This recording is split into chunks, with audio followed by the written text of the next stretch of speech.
Yeah, what's up guys? Welcome back to the channel. So this week we're gonna do another wing video and we're gonna talk about experience. So if you have foiling experience or wind surfing experience, will that translate and help you become a better winger?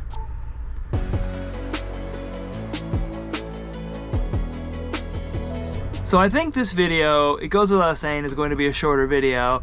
And the obvious answer is yes, of course. If you have foil experience, that's going to translate over very well to winging. If you have windsurf or sailing experience, you are going to be 10 steps ahead of the game. If you have experience in both, you're more than halfway there to learning how to wing. Now, do you still have to learn some things? Yes, you absolutely do. There is still going to be a learning curve, learning how to manage your wing, how to get up on the foil, how to work with the new equipment. Obviously, I think like the water start would be maybe one of the more strange transitions. If you're a kite foiler, that's definitely going to be a weird one, learning to balance the board, get the wing over your head.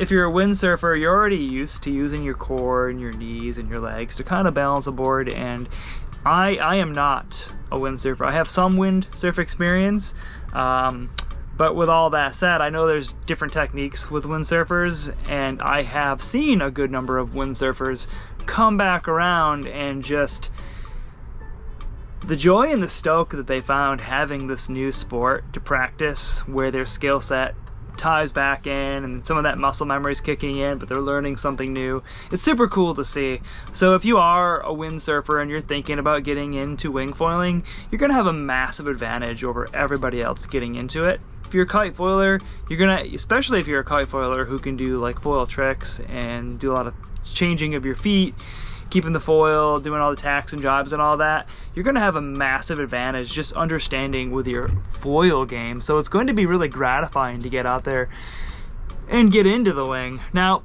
if you're just a kiter, a twin tip kiter, man, I hate to break it to you, but you're gonna sacrifice some sessions. You're gonna go through a frustrating transition period where you're gonna go from being good at something to being kind of bad at something. And honestly, that was me. I put off winging for a good while because I didn't really want to, for one, I didn't want to miss good win, and you kind of have to learn winging in good win. But for two, it hurt my ego, I'm gonna be honest. I really didn't like going out on the water and being so terrible at something. But what happens is you push through that wall and you get to the other side, and I'll admit it, like, I'm super hype on winging. And for me, it's amazing, right? Because I choose to wing based on the conditions. If there's really good freestyle conditions, I'm gonna go freestyle kite. If there's really good kite surf conditions, I'm gonna kite surf. If there's really rough kiting conditions, probably gonna wing. Maybe the conditions are not so great for kite, but there's some really crappy swell where I wouldn't want to surf.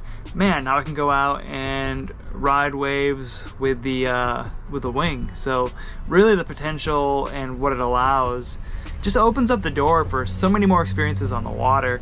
So regardless of your sport, even if you're a surfer and you just want to try something different when the waves kind of suck, having those board skills, they're going to translate a little bit.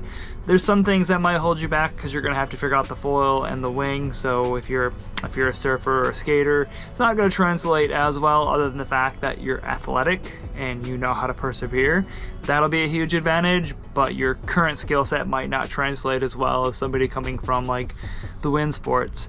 But yeah, if you guys got any feedback and you want to share your experience on learning and what it was like and what your sport was, share it with everybody in the comments. If you got any questions, let me know there as well. If you found the video helpful, give it a thumbs up, hit the subscribe button. I'll catch you later.